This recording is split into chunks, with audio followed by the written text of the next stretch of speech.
su Biblia en el libro de Apocalipsis, capítulo 14, vamos a leer. Apocalipsis es el último libro de la Biblia.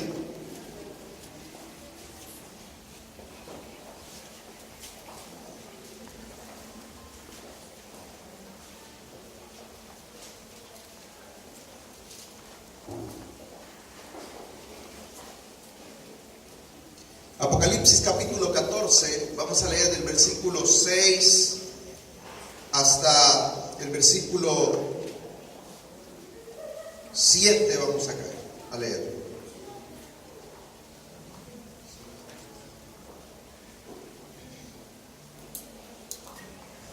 ¿Lo tienen todos, hermanos? Antes de leer, oramos al Señor para que Él nos hable a través del consejo de su palabra. Le invito a que cierre sus ojos y vamos a orar juntos y le vamos a pedir al Espíritu de Dios que hable a nuestras vidas. Padre, te damos gracias por tu misericordia. Señor, no somos dignos de estar delante de tu presencia, pero tú has tenido misericordia de cada uno de nosotros, Señor, y reconocemos que no estamos aquí por voluntad o iniciativa propia, sino que, como dice tu palabra, eres tú quien produce el querer como el hacer, Señor. Y si estamos hoy aquí es porque solamente a ti te ha placido, Señor. Tú has querido traernos y nos traes a este lugar donde podemos alabarte y adorarte, exaltarte, alzar nuestras voces y proclamar que tú eres nuestro Dios, tú eres nuestro Señor, pero también nos traes para tener un encuentro con tu palabra, Señor. Nosotros reconocemos que tu palabra es fuente de poder, un poder que sirve para liberar las cadenas que atan el corazón del hombre, un poder que salva, que restaura, Señor, poder del cielo para traer salvación a aquel que está oprimido en el pecado. Por eso hoy te pedimos que tú nos hables a través del consejo de tu palabra.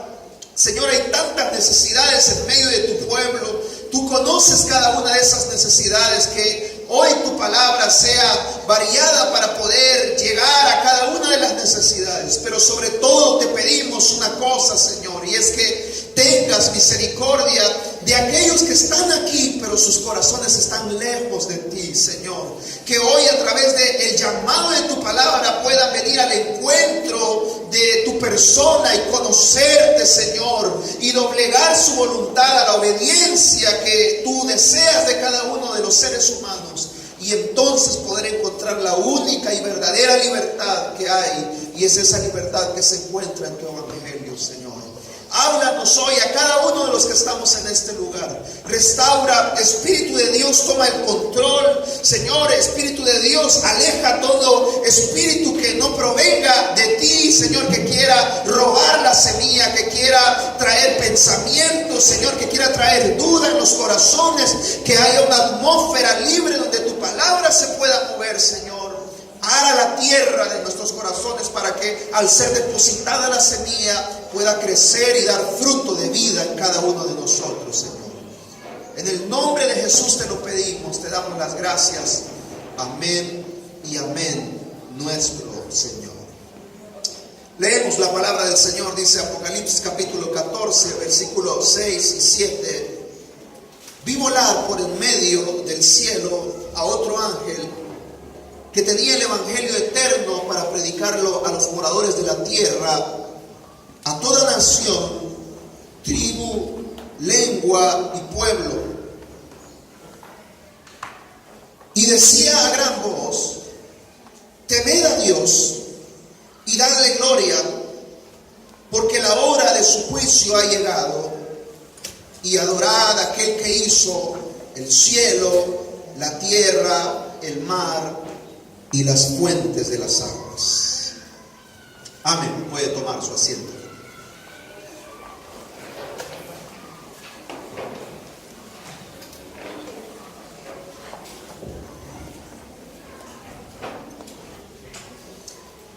Este pasaje que hemos leído del libro de Apocalipsis, cuyo significado es revelaciones, eso es lo que significa la palabra Apocalipsis, es revelación.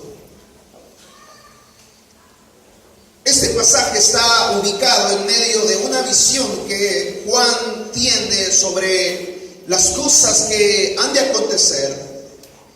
Y a él le es revelado la guerra que ha habido a través de los siglos de la luz y las tinieblas. Y esa representación de esa guerra que él ve, o en esa representación que Dios le muestra de esa guerra, hay varias figuras que Juan va viendo. Y la primera de las figuras la encontramos en el capítulo 12, cuando dice que a Juan se le revela una mujer. Y dice que esta mujer está embarazada y está a punto de dar a luz. Y dice que esta mujer es perseguida por el dragón, que también es conocido como la serpiente antigua. Y dice que este dragón intenta destruir al niño que esta mujer va a tener. Y cuando la mujer está dando a luz, dice que la tierra se abre para querer tragar al niño, pero el niño es tomado y es llevado al cielo. Y ese niño, al ser llevado al cielo, dice que es sentado a la diestra de Dios. Y a este niño se le da todo poder, todo dominio, toda autoridad, todo reino, toda nación. Y dice que este niño volverá para juzgar a las naciones con vara de hierro. Es obvio que está hablando aquí del pueblo de Dios, de Israel. Y esta mujer no solo representa a Israel, sino que también representa al Israel de Dios, al Israel de la nación de Israel, pero también a todos que llegarían a creer, a aquellos que llegarían a creer en Jesús. Y dice entonces que cuando el dragón ve que no puede matar al niño, entonces dice que regresa con gran furia para perseguir a la mujer. Y dice que al perseguir a la mujer tiene todo el deseo de querer masacrarla totalmente, destruirla. Y eso nos habla de ese odio y ese celo lleno de venganza que el enemigo tiene por la obra de Dios. Y toda esa persecución que se ha dado a lo largo de los siglos en contra de la verdad de Dios. Ese encuentro que tiene siempre la luz contra las tinieblas, aquellos que desean seguir en los caminos del Señor y hacer la obra de Dios, y aquellos que están tomados por Satanás, por los demonios, por aquellos que niegan la luz, aquellos que son enemigos de la obra de Dios.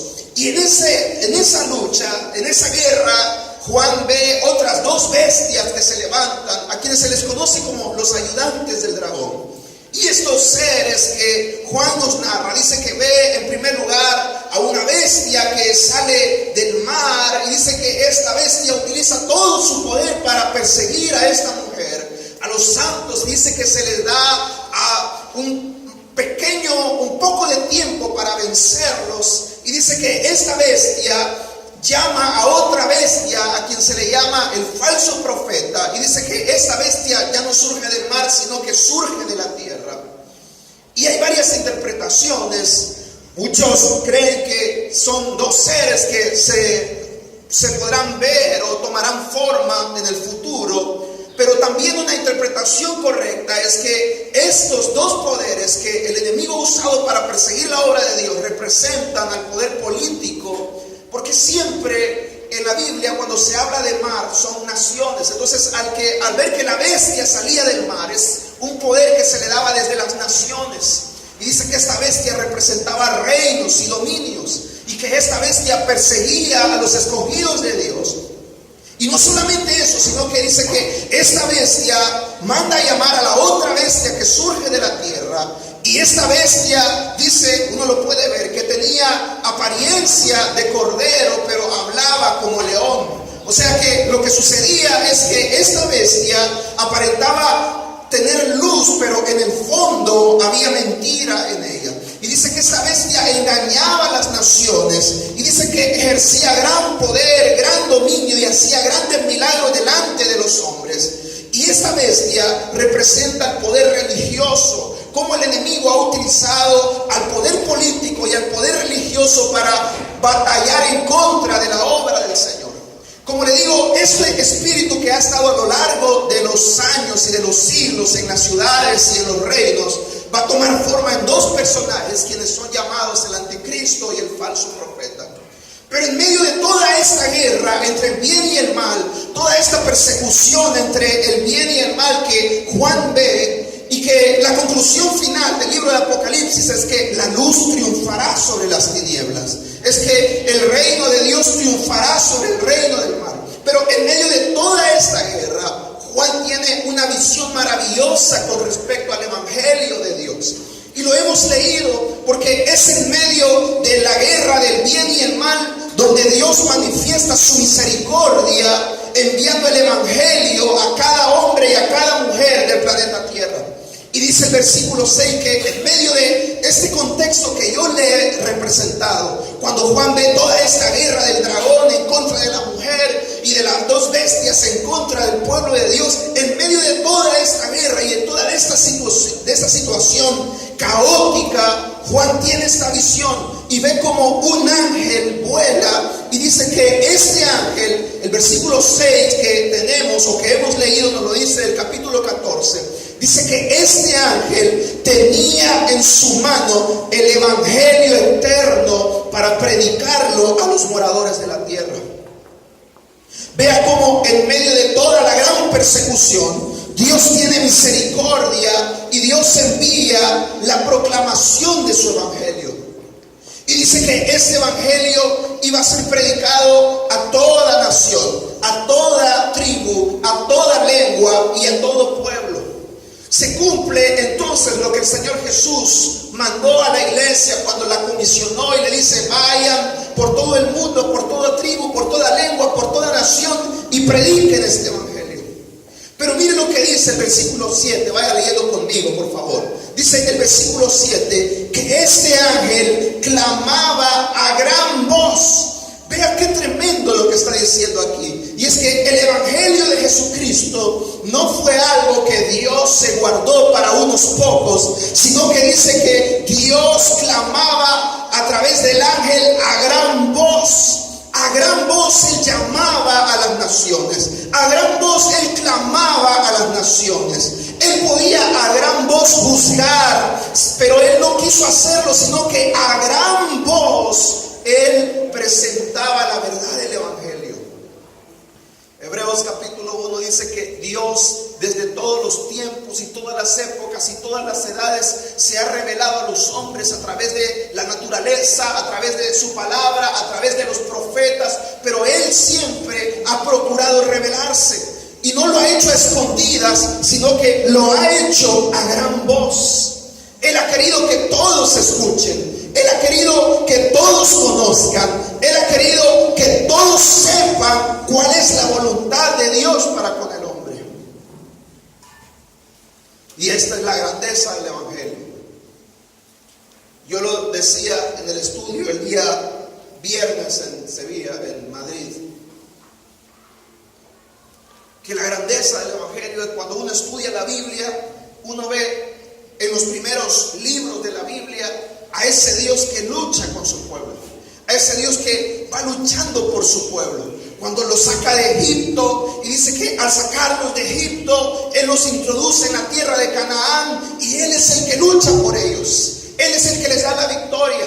Pero en los capítulos o en los libros finales del Antiguo Testamento vemos que Dios cambia su faceta y ahora no es Dios que lucha con su pueblo, sino que ahora Dios lucha contra su pueblo. A causa del pecado de su pueblo, ahora Dios está luchando, y aquellos que en un principio eran enemigos de Israel, Dios les llama mis siervos cuando dice: enviaré a mi siervo Faraón para que os ataque, o a mi siervo Nabucodonosor vendrá y os destruirá. Dios, a causa del pecado, luchando contra su pueblo. Y ahí se termina el Antiguo Testamento.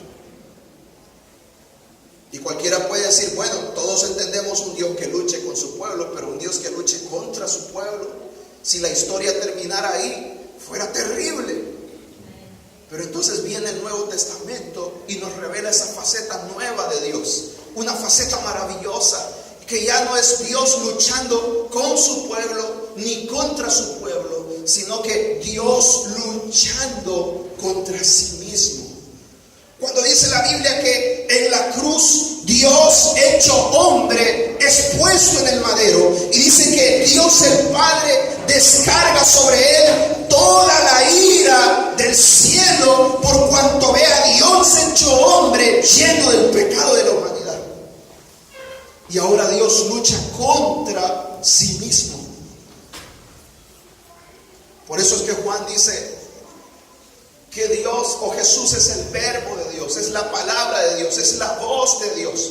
Dios se expresó tan fuertemente que no lo hizo desde una voz en el cielo, sino que su voz tomó forma de hombre y habitó entre nosotros para que todos conociéramos la voluntad de Dios. Así que en esta visión que Juan tiene del Evangelio, él ve que el primer protagonista es Dios cuando a gran voz él quiere ser escuchado.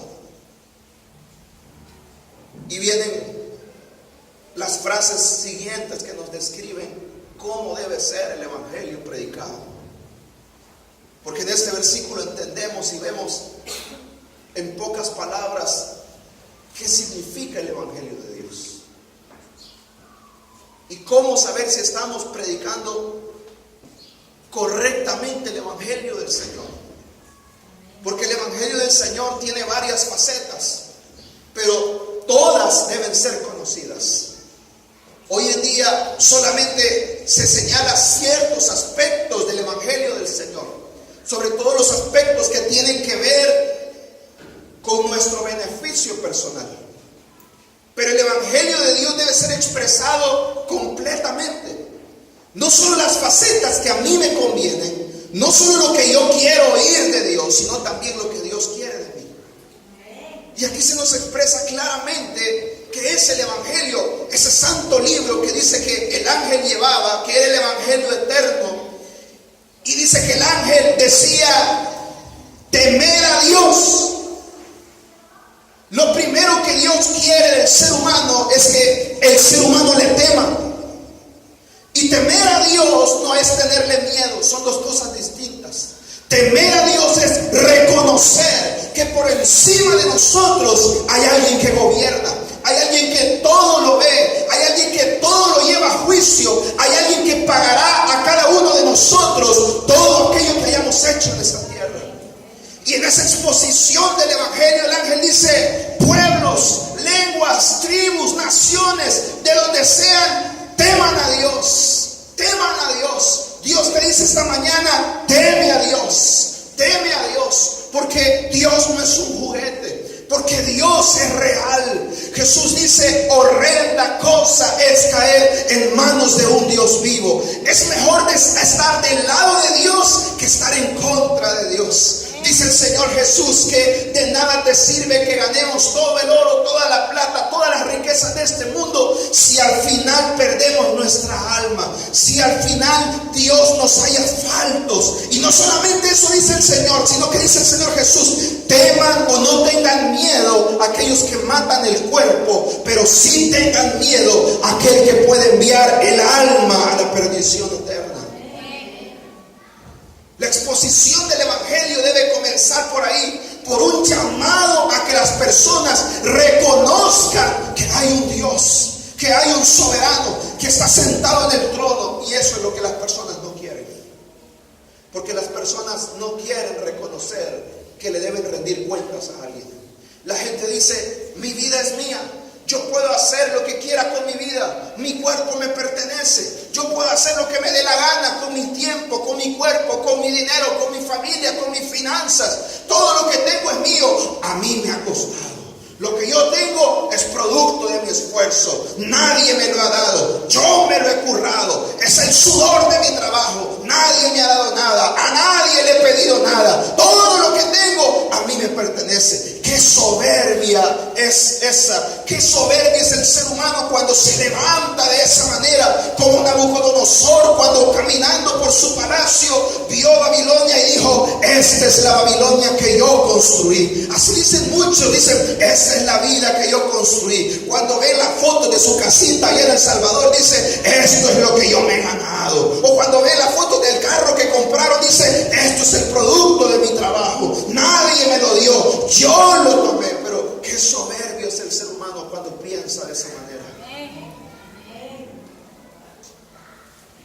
Cuando dice Jesús que somos tan pequeños que ni tan siquiera podemos añadir un cabello a nuestra cabeza. Si no, pregúntele al que no tiene pelo.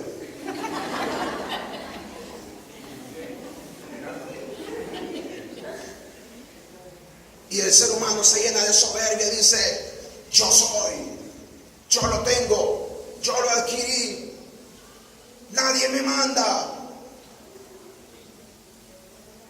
nadie me tiene que decir lo que tengo que hacer.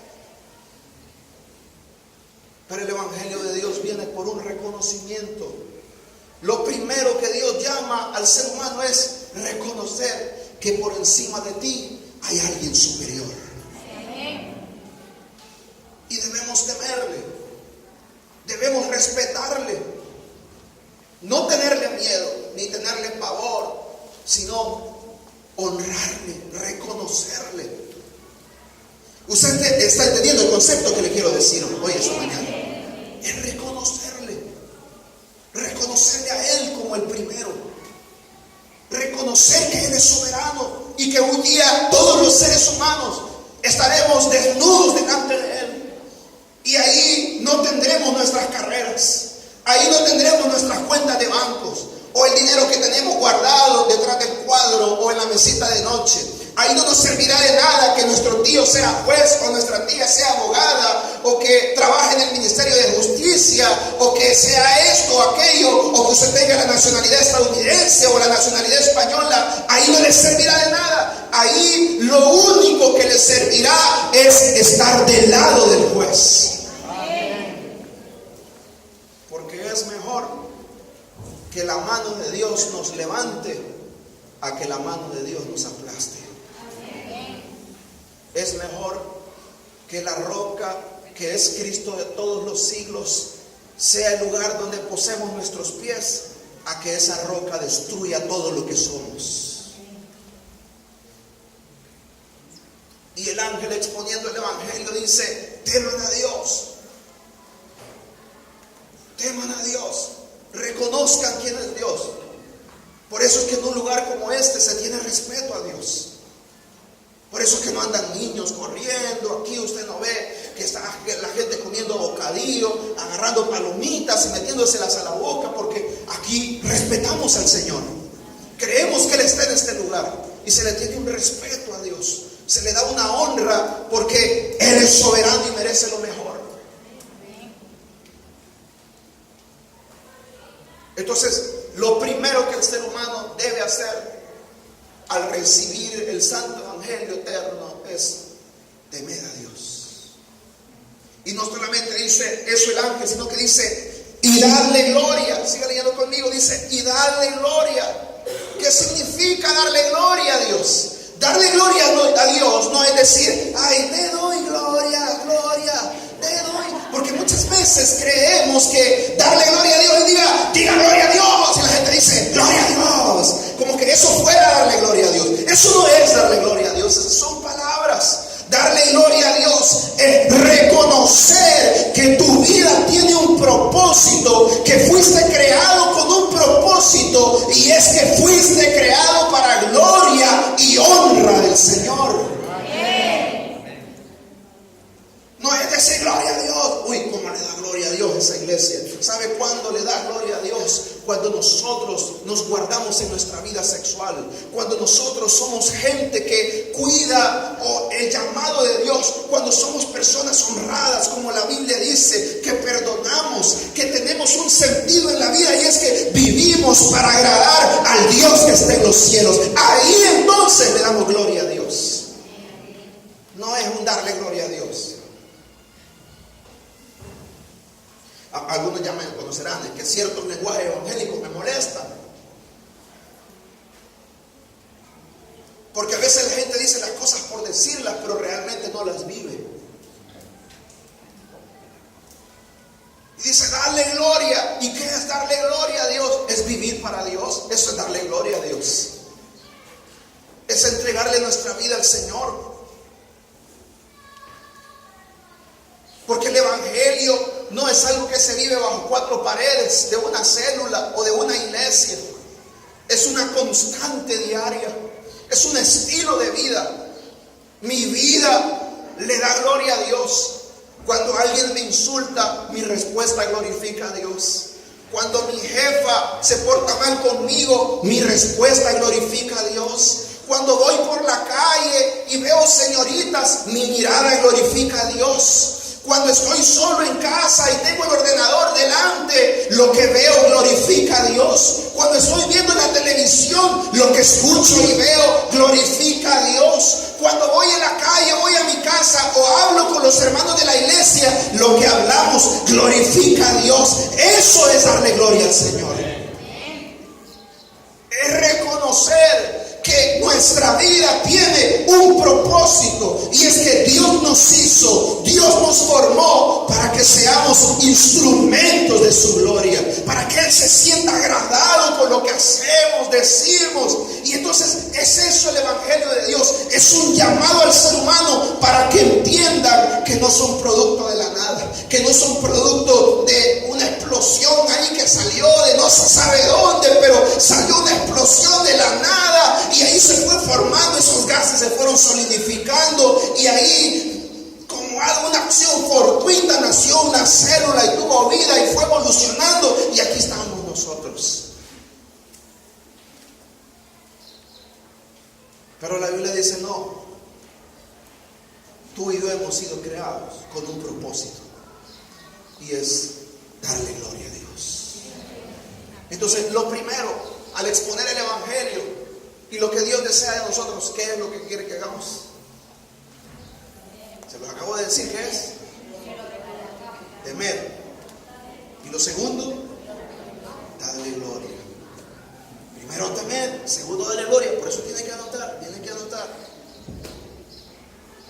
Primero temer, segundo darle gloria. Pero mire lo tercero, dice, porque la hora de su juicio ha llegado. En la exposición del Evangelio, uno no puede obviar ni puede omitir que hay un juicio que vendrá sobre todos los seres humanos. Mire, y esto es algo que muchos temen, porque la gente dice, es que mire, si le hablo del juicio de Dios a las personas, no me van a querer oír. Yo mejor les voy a hablar de que Dios prospera, de que Dios les va a sanar, de que Dios les va a liberar, de que Dios les va a dar una mejor casa, de que Dios les va a arreglar el hogar, de que Dios les va a dar dinero. Eso les voy a hablar mejor, porque si les digo que hay un juicio de Dios, entonces no me van a querer oír. Pero ¿qué prefieren? ¿Decirles una mentira o decirles la verdad? Pero en esa exposición del santo evangelio que el ángel está haciendo, él no está diciendo, moradores de la tierra, sigan pecando, que Dios los ama igual. Dios es amor y Dios es perdonador, y a Dios no le importa que tengas dos mujeres, a Dios no le importa que vivas en inmoralidad, a Dios no le importa que mientas, que vivas en pecado, que tu corazón esté lleno de venganza, de odio. A Dios no le importa. Para Dios tú eres la niña de sus ojos, tú eres esa joyita preciosa, tú eres hermoso para los ojos de Dios. Eso es lo que está diciendo el ángel cuando predica la palabra de Dios. No dice temer a Dios. Está diciendo, reconozcan que hay un Dios soberano, denle gloria, traigan sus vidas a vivir bajo el propósito que Dios quiere de cada uno de nosotros, y reconozcan que hay un juicio. Viene el juicio de Dios. Y uno podría pensar en este punto, ¿cómo es posible que un Dios de amor pueda enviar a las personas a la condenación eterna? Es que el amor de Dios no contradice su justicia, ni su justicia tampoco va en contra de su amor. Dios ama, Dios perdona, Dios ofrece un camino para la salvación, pero si usted no quiere acatar el llamado de Dios, entonces vendrá el juicio. Porque Dios es un Padre amoroso, pero también Dios es el juez de todo el universo. Y como juez de todo el universo, lo justo es que cada uno obtenga según sus obras. Imagínense que usted fuera un juez aquí en Sevilla, y que usted tiene un hijo o una hija, o un amigo, vamos a decir un amigo, a quien usted ama mucho, usted se creció con él, y de repente el amigo o la amiga asesina a un inocente.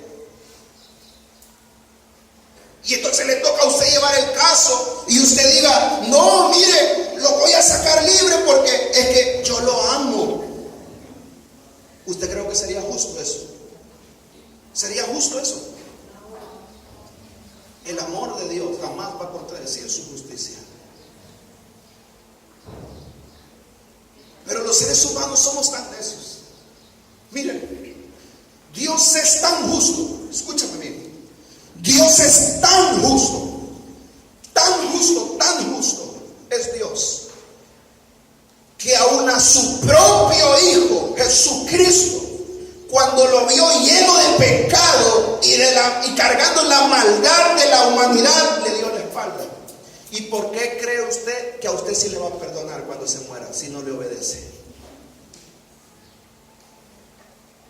¿Por qué cree usted? ¿Usted cree que es más bonito? Usted y yo somos más bonitos que el Señor Jesús para Dios. ¿Por qué creemos los seres humanos?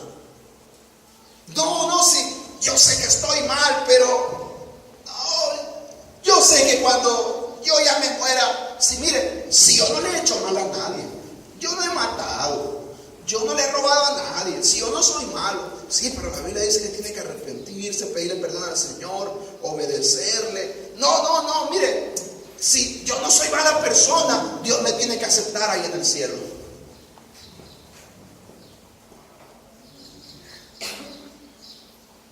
Si Jesús, que era santo, que nunca pecó, el Padre le dio la espalda cuando lo vio lleno de pecado en la cruz. Y Jesús tuvo que decir, Padre, ¿por qué me has abandonado? ¿Usted cree que nosotros, seres humanos pequeños, imperfectos, menor que los ángeles, Dios va a pasar por alto nuestros fallos? Él nos ama tanto que ha establecido un camino para la salvación a través de Jesucristo. Si usted no quiere reconocer ese camino y usted no quiere tomar la cruz, seguir a Cristo, obedecer al Señor, usted no quiere porque usted cree que usted es dueño de su vida, porque eso de la iglesia no le gusta. Si usted no quiere, yo tengo que decirle hoy algo.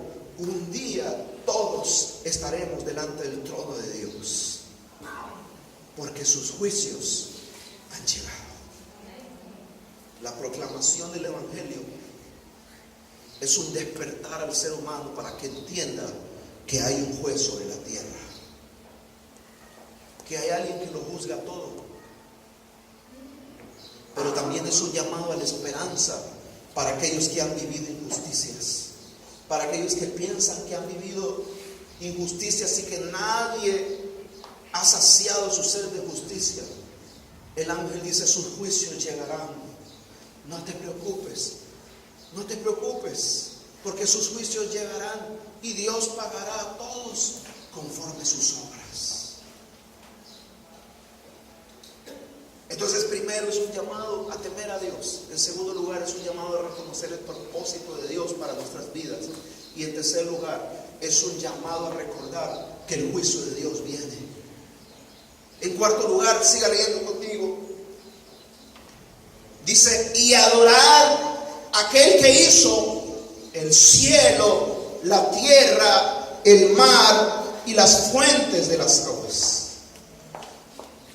El cuarto punto es un llamado a adorar a Dios.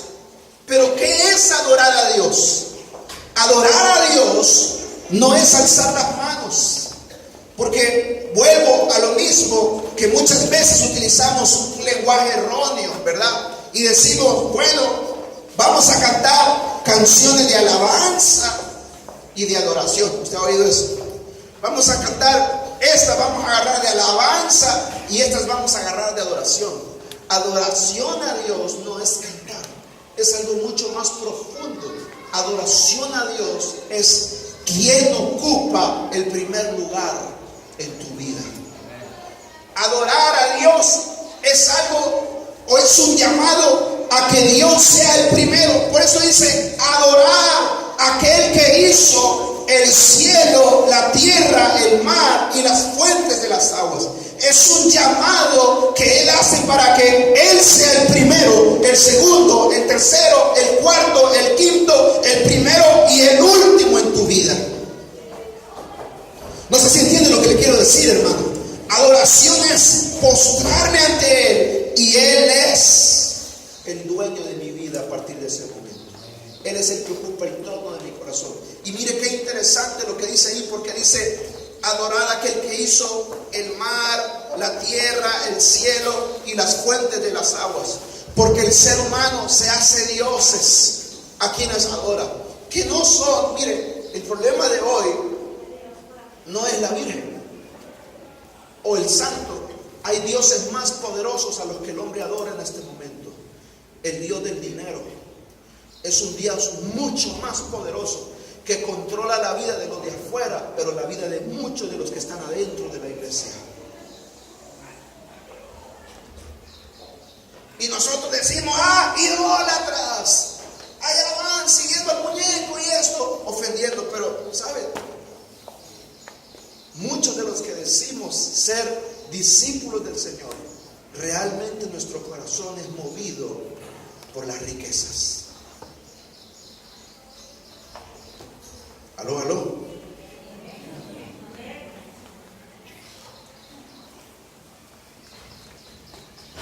Y por eso, vea lo que dice la frase, dice: adorad a aquel que hizo el cielo, la tierra, el mar y la fuente de las aguas. Porque hay ídolos más poderosos que un muñeco. Es un muñeco muerto eso. El Señor lo dice en su palabra: eso no tiene vida, eso ni habla, ni oye, ni se mueve. Pero hay ídolos que doblegan el corazón del hombre y están en las riquezas que la tierra da.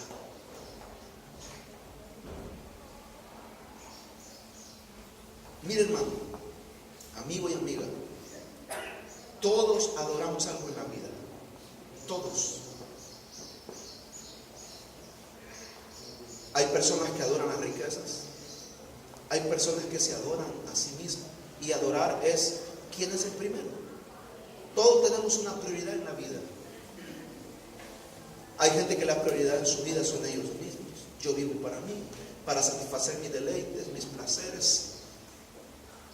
Otros dicen: lo más importante para mí es mi familia, mi esposo, mi esposa, mis hijos. Otro dice: lo más importante para mí es realizarme académicamente. Otro: lo más importante para mí es alcanzar esta meta en la vida. Lo más importante para mí es mi trabajo. Lo más importante para mí. Todos adoran a algo, a alguien. Todos han rendido su voluntad a algo o a alguien. Los que no creen en Dios creen que ellos son los propios dioses de su vida. Creen en ellos mismos. Entonces, ¿a quién adoramos? ¿A quién adoramos?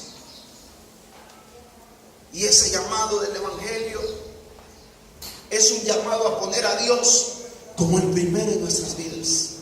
Por eso dice: adorar a aquel que hizo. Pongan en primer lugar a aquel que hizo.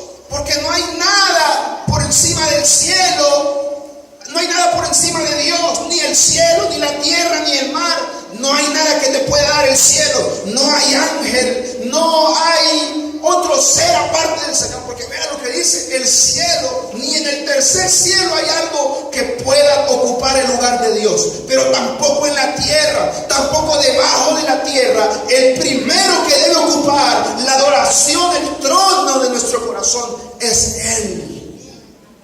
Él nos hizo, Él nos formó. Somos y vivimos para Él.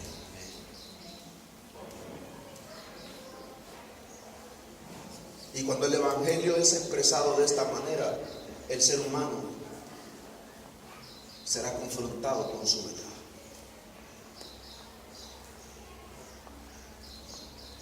Y debe ser llamado a creer.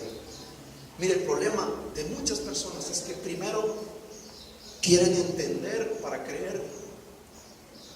Entonces dice, no, cuando yo entienda a Dios, porque hay muchas cosas que yo no entiendo, porque si Dios es Dios y si Dios existe, ¿por qué hay niños que se mueren de hambre? ¿Por qué a mí me pasó esto? ¿Por qué se murió mi abuelita? ¿Por qué esto y lo otro? ¿Por qué me pasó aquello? Y quieren entender a Dios. Entonces dicen, cuando yo entienda, entonces creeré.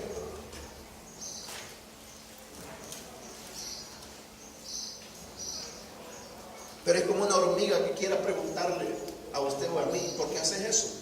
¿Por qué haces lo otro? Pero es al revés, es primero hemos de creer y después Dios nos hará entender. Porque el entender es producto de la revelación de Dios. Es primero obedecer, primero rendir nuestra vida, primero darnos a Dios y después Él nos hará entender.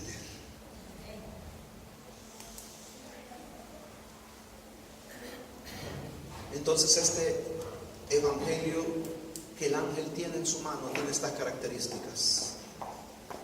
Llama al hombre al reconocimiento de Dios como soberano. En segundo lugar, llama al ser humano a entender que tiene un propósito en la vida, y es que viven para darle gloria al Señor. Hermano y hermana, usted que ha trabajado tanto estos 7 años para que la palabra de Dios sea predicada, sea proclamada, usted ha hecho aquello que era su obligación hacer. Hemos hecho aquello que era nuestra obligación hacer. No hemos hecho nada especial ni nada sobrenatural. Hemos hecho lo natural en aquellos que hemos entendido que nuestra vida es para glorificar al Señor. Y que el éxito de nuestra vida radica en que cuando el Señor nos lleve a su presencia, pueda decir, bien, buen siervo, me diste gloria, me sentí agradado.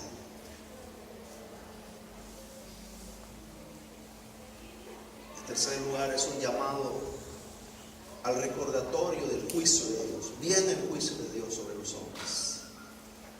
Y en cuarto lugar, es un llamado a poner a Dios como el primero en nuestras vidas. Adorar a Dios, adorar a aquel que hizo. Él debe ser el primero. Si en tu corazón hay otro,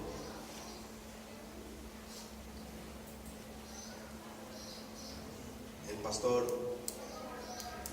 cuando estábamos en Raíces, el pastor Helios que predicaba, daba un ejemplo precioso sobre esto, y es cómo saber si en mi corazón está Dios o no está Dios. Y él decía, bueno, imagínense que usted le dice al Señor, Señor, quiero ganarme la lotería, 9 millones de euros. Y viene y le toca la lotería.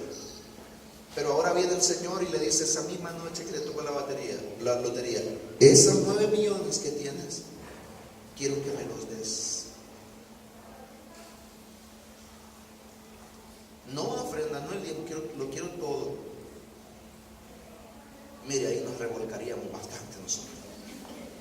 Diríamos, te reprendo, diablo, fuera, Satanás, ese pensamiento. Eso no viene de Dios, eso no me lo estoy inventando.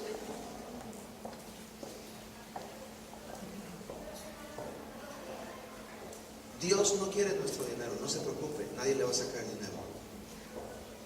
Es un ejemplo que estoy poniendo. Pero si no somos capaces de entender algo como la riqueza, ¿cuánto más daremos nuestro tiempo, nuestra vida a la causa de Dios?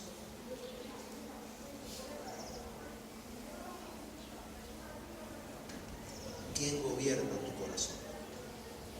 ¿Por qué vives? ¿Por quién vives? Cuando te levantas cada mañana, ¿qué es lo que procuras? ¿A quién procuras agradar? A ti mismo. Vives para comprarte eso que anhelas, para tener eso que anhelas. ¿A quién buscas agradar? ¿A quién miras cuando te levantas cada mañana?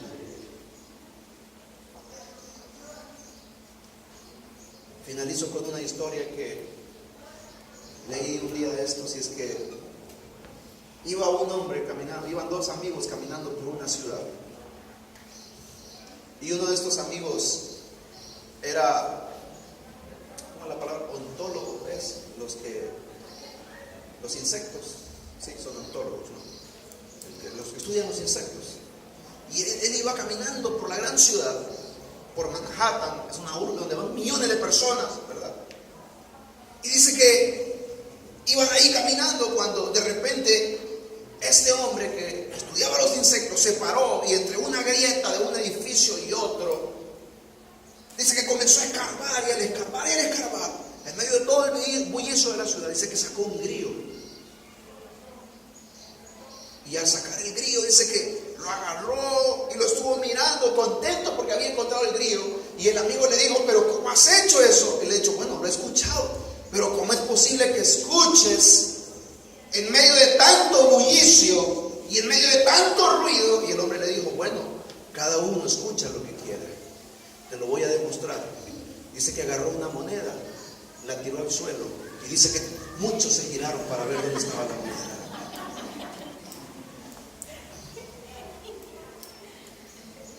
¿A quién escuchas? ¿Qué es lo que escuchas?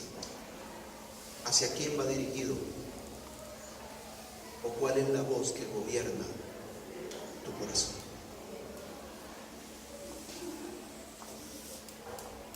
La llamada del dinero, la llamada del poder, la llamada del placer y del sexo, la llamada de la alegría y de los placeres de este mundo. ¿Qué es lo que gobierna tu corazón? El Evangelio de Cristo, el Evangelio que este ángel tenía en su mano, el Evangelio eterno, decía: adorar a Dios. Él es el primero, el segundo y el último. Por eso Jesús fue claro en la presentación. Mire, si hay alguien que fue claro, es Jesús. Nosotros muchas veces en nuestra humanidad como que tenemos miramiento por las personas, y venga a la iglesia, mire, así como está, el Señor le ama, y así. Pero Jesús era claro con la gente y le decía: el que no aborrezca a padre, madre, amigos, hermanos, familia, no es digno de ser mi discípulo. O sea, Jesús pedía todo o nada. Él nunca maquilló el Evangelio, sino que Él lo presentó tal cual era. Y Él decía: yo debo ser el primero, por encima de tu casa, por encima de lo que el mundo da, yo debo ser el primero. Y ese es el Evangelio que yo quiero presentarte esta mañana, en el que Dios te llama a temerle, a reconocerle a Él como la fuente de tu vida y el único propósito, a reconocer que Él es el juez de la tierra, del universo y de todo cuanto existe, y a vivir para Él. Que Él sea el que ocupe el primer lugar en nuestros corazones. Vamos a orar, cierren tus ojos.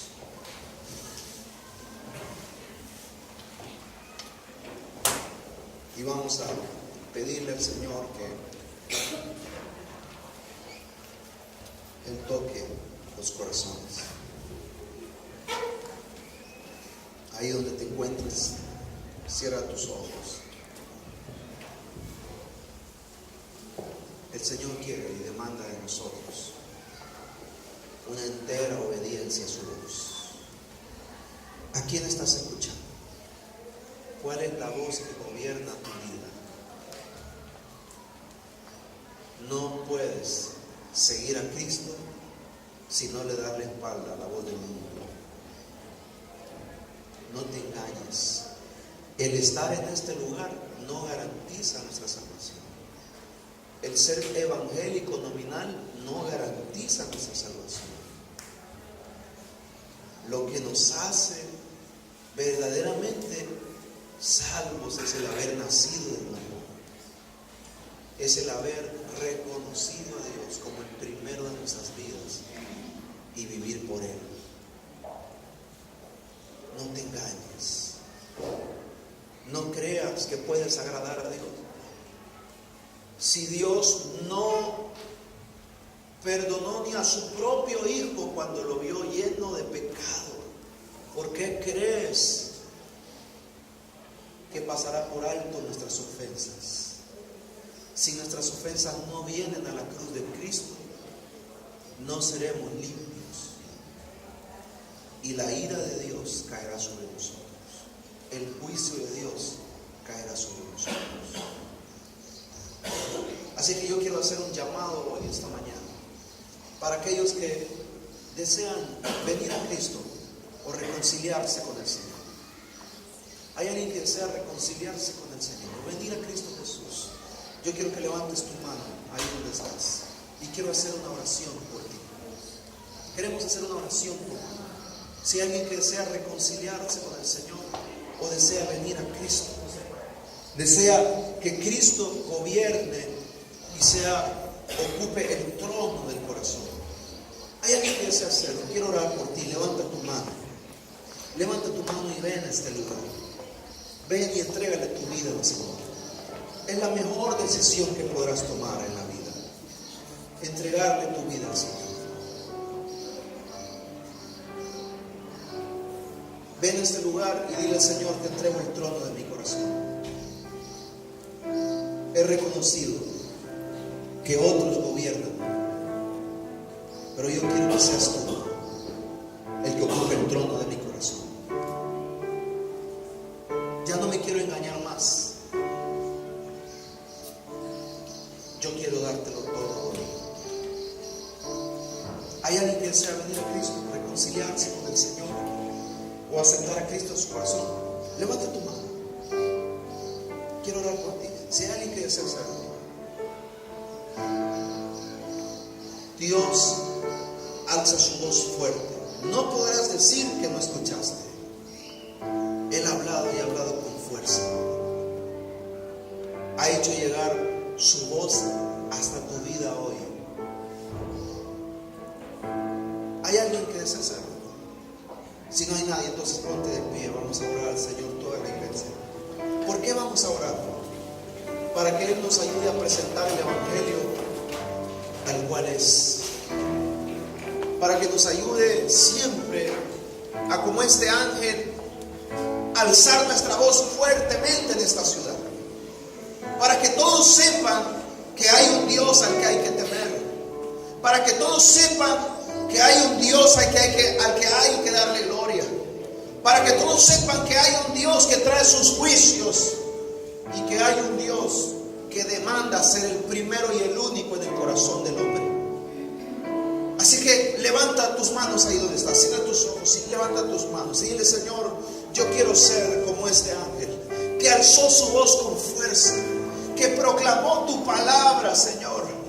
Yo quiero ser como este ángel que fue enviado por ti y transmitió con veracidad tu evangelio. No maquilló, sino que presentó tu evangelio tal cual es. Padre, en el nombre de Jesús te doy las gracias esta mañana. Gracias por tu misericordia, Señor. Y has permitido a tu iglesia ser una voz que proclame tu evangelio en esta ciudad, Señor.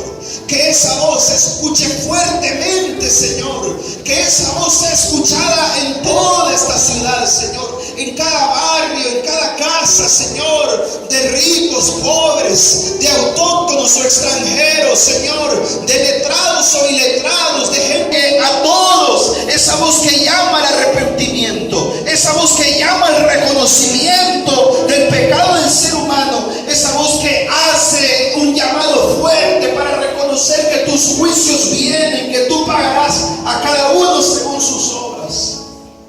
Y esa voz que reclama todo, serte a ti en primer primer lugar nosotros como el primero de nuestras vidas, porque no podemos dar de lo que no tenemos. Y teniéndote a ti, poder llamar a todos los perdidos de esta ciudad a que conozcan tu evangelio eterno. Es eterno porque da la vida eterna. Solamente tu evangelio da la vida eterna. En el nombre de Jesús, Señor, sigue usando esta obra, sigue usando esta iglesia para que alce su voz con fuerza y que todos escuchen la grandeza de tu santo evangelio. Gracias te damos, Señor. Amén y amén, nuestro Señor. Denle un aplauso fuerte, Señor.